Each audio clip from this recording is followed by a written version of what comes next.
Good morning, everybody. This is Josh from Dynamis Investing, and I'm going to be documenting my investment style. And I want this video to kind of serve as a time capsule so that 10, 15, 20 years from now, or even 5 years from now, I can look back at this video and see how I have evolved and how far I've come. Because my investment style and my investment process is constantly changing, constantly evolving, as it has for the 4 years that I've been investing. So before I actually get to my investment style, I'm going to be talking about my journey as an investor and the things that I've changed over time. And then I'll be talking about where I think I am today and what I'm really looking for. I mean, if you've read my posts on Substack, you probably already know what my investment style is. I don't think it's not some kind of secret Krabby Patty formula or anything. But yeah, I'm just gonna be going over this, and it'll kind of serve as my own self-reflection. I feel like I'm a bit lazy now to write full blog posts about things like these, and I feel like it's more efficient for me to just say it on camera. So yeah, and actually, if I would really appreciate it if you're willing to share your investment style and how you have changed your process over the years. And we can all learn together and incorporate the best practices from each other. So I'd really appreciate it if you could put that down in the comments, or even email me or just message me what your investment style is and how you've changed over the years. So let's begin. When I was in first year, I joined the University of Toronto's Value Investing Club, and that was my introduction to investing. Not my introduction to stocks, but my introduction to investing. So before that, my kind of exposure to stocks was during the GameStop stuff. And it's kind of weird because back during the pandemic, I was really into like the charts and head, shoulders, knees, and toes on the chart stuff. And I was reading about those, and I felt like it didn't work at all. And in the end, to me, it was really just pseudoscience. But when I joined our school's Value Investing Club, they taught me everything about Warren Buffett, Benjamin Graham, and gave me a lot of good case studies. So from there, my paradigm shifted, and I realized I had to get into this, I had to learn about this, and I had to apply investing to be able to compound my own capital. Kind of my first year of investing, and I was a first year, so I was 18 that time. So from 18 to 19, my investment style was really just very surface level GARP. For those who don't know, that means growth at a reasonable price. So I was really just looking for businesses that I thought were good, that I thought were undervalued, that I thought had good financials. But the problem with that approach was my research was just really surface level. I would maybe only look at 3 annual reports and watch a YouTube video about it and then call it a day.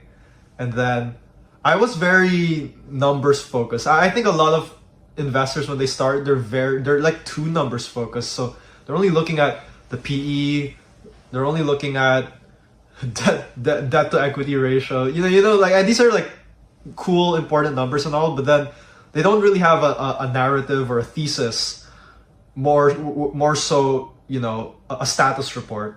And that was where I was in, and it was kind of garbage in, garbage out, where I wouldn't really have a thesis for the stuff I was investing in. I was just investing in stuff that I thought was undervalued because the numbers told me it was undervalued, or because my DCF told me that it was below intrinsic value, something like that. But then in the second year of investing, I read The Intelligent Investor, and then by that point, I was learning more about Benjamin Graham, Walter Schloss, other investors that were in the deep value space, the cigar butt space.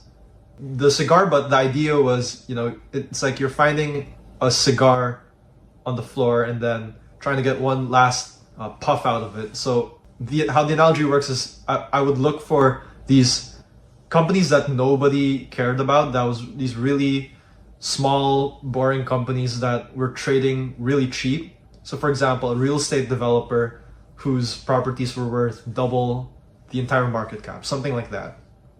Or a really shitty retailer sitting on a huge pile of cash. So that was what I was looking for. But again, I think I was only looking at price to book. I was only looking at price to earnings. It didn't really work out. The stuff that I invested in didn't really have a catalyst that would really unlock the value. A lot of these companies were trading at such cheap valuations for a reason. These businesses had declining earnings. They were really mediocre businesses, or the management just didn't care enough about the shareholders to give them value.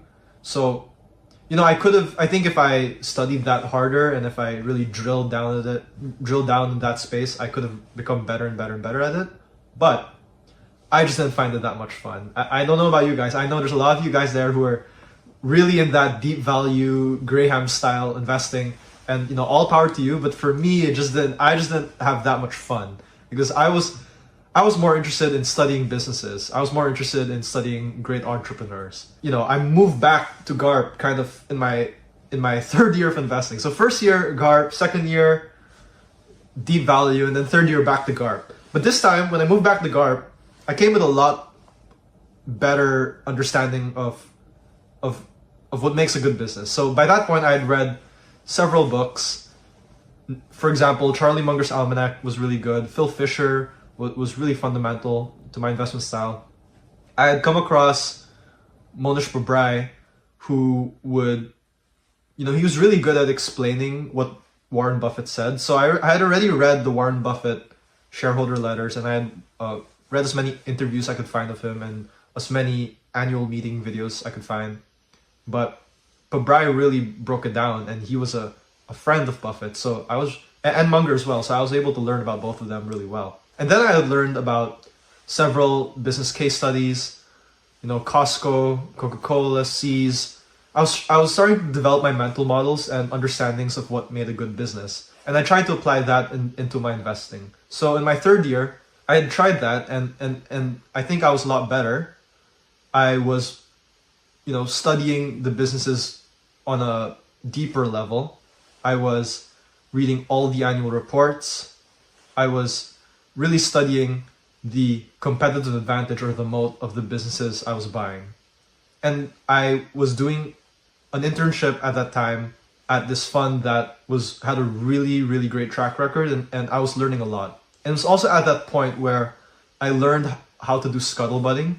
And by scuttlebutting, I mean investigative due diligence. So whenever we were looking at a company, we would speak with as many people as possible to learn more about the business and develop a more intact thesis. We would speak to, suppliers, competitors, customers, ex-employees, different stakeholders in the business that would help us get an edge in our investment.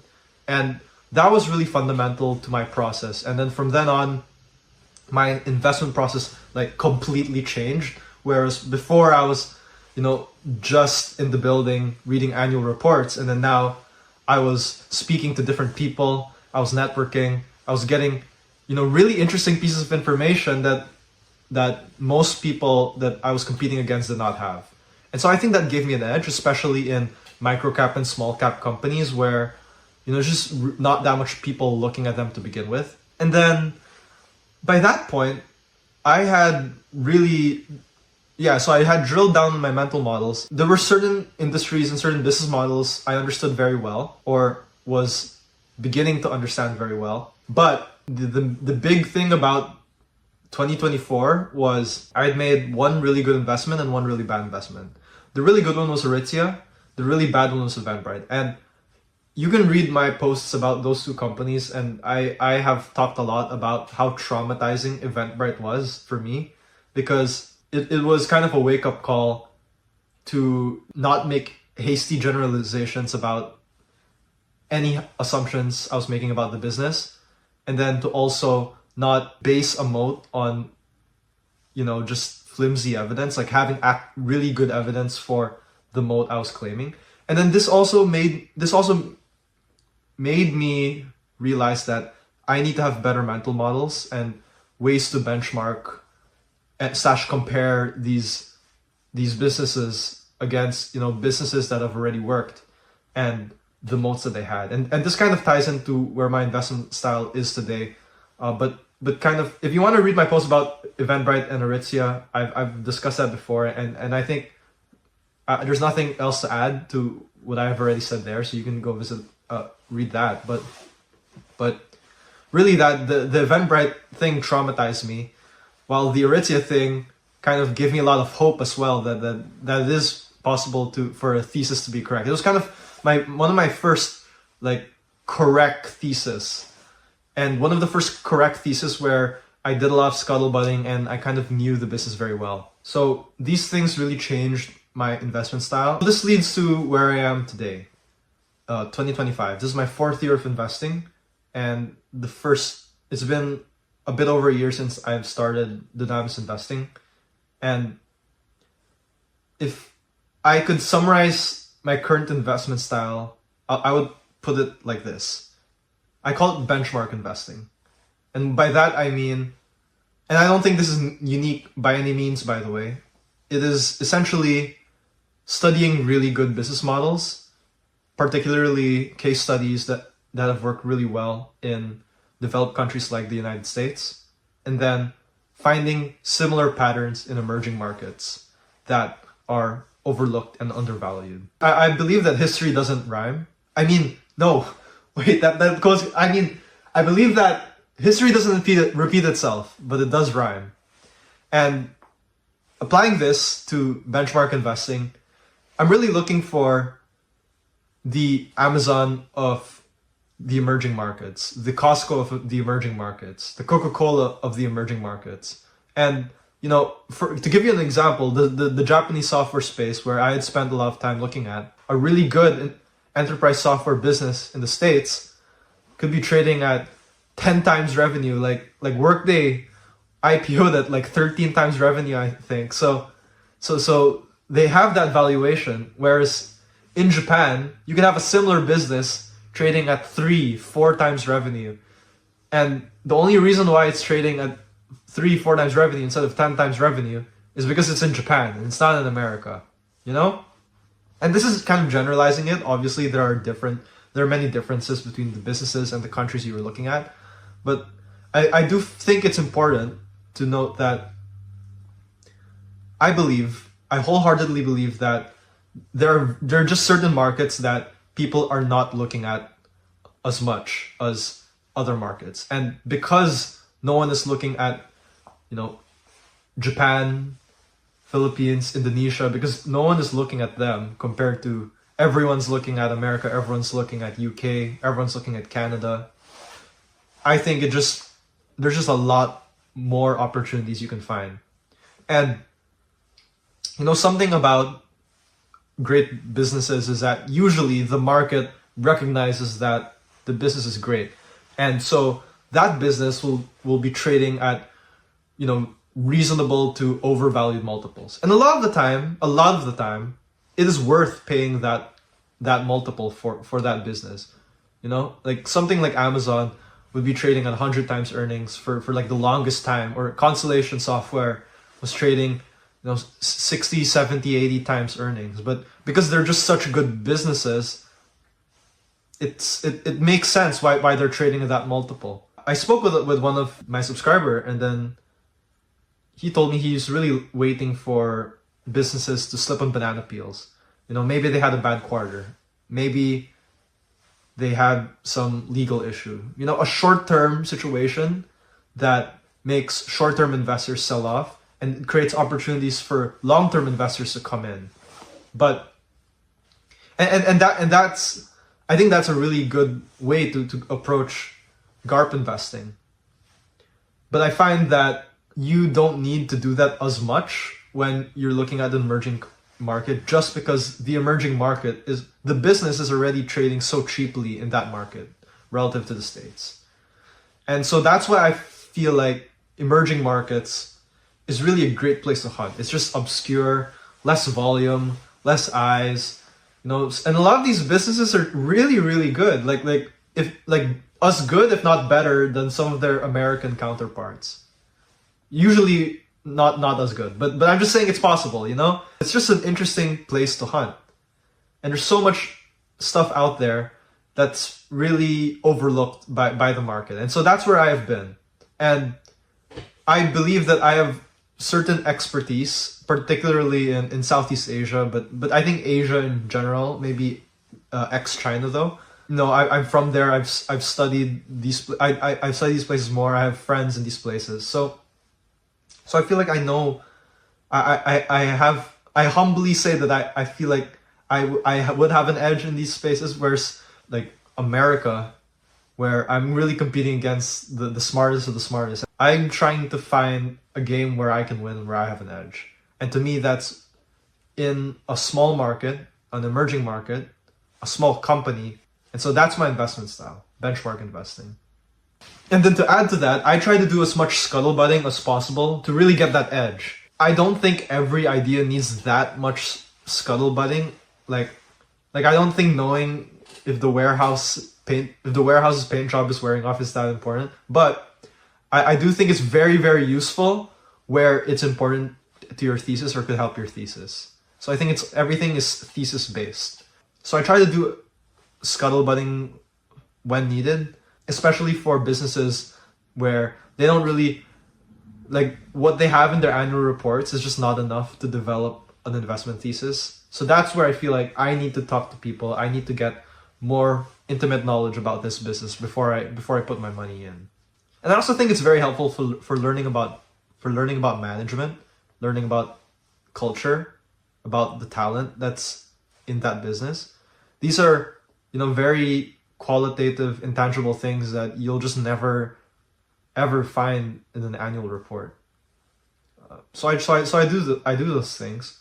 And then what I've also done more recently is I've had a much more concentrated portfolio.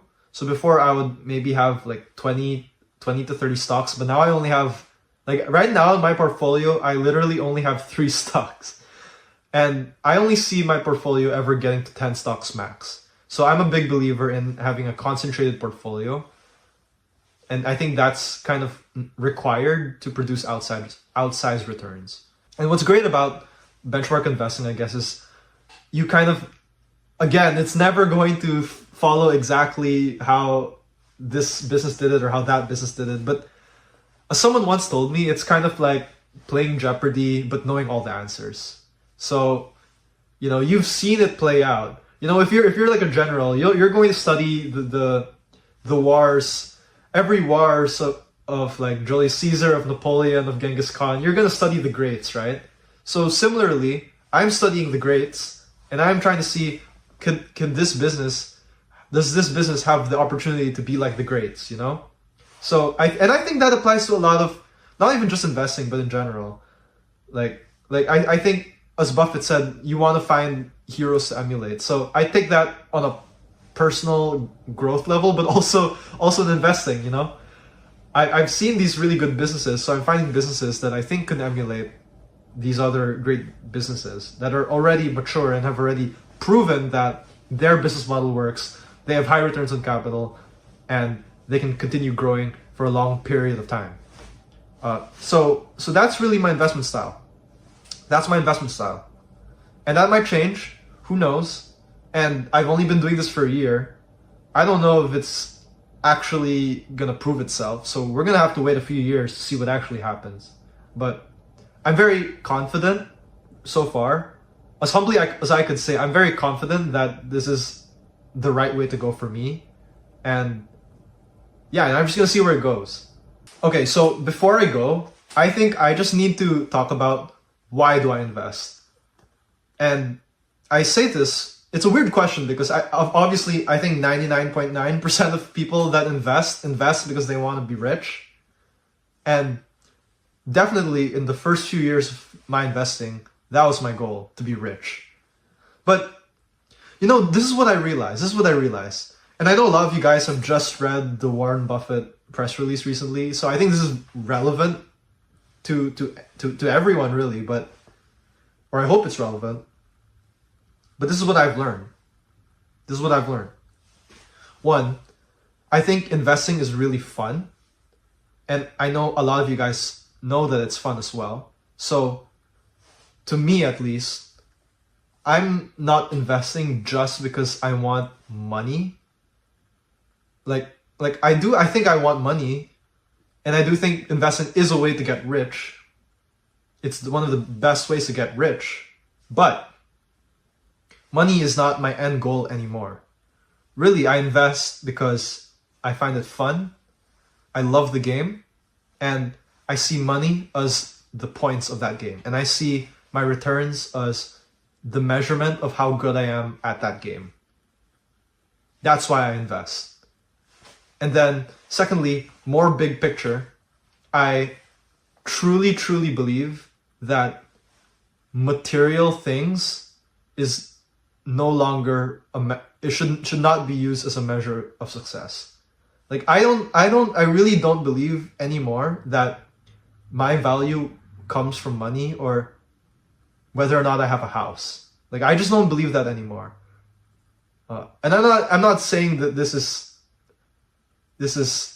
something that everyone should have. This is just my own personal belief for myself. I don't believe that being rich is a measure of any point of success whatsoever. I think the value of being rich to me is not as much as it was maybe last year or 2 years ago. This is what I believe, that my value is really a function of how much people I help and how much people benefit because of me. So that is the trajectory I'm going now, and I want to invest to have enough money to help people. That's my new goal. As Buffett said, the golden rule is very important. So in each and every one of us, we are given the power not to gain materially or to be successful in the eyes of the world, but to change the hearts of men, to love, to show that there is always going to be hope. So that is my goal now. That's my life goal. I don't know if it sounds weird, but that's my philosophy, that's my life goal, and that's what I'm going to be doing for the rest of my life. So yeah, thanks for watching, and see you in a couple weeks.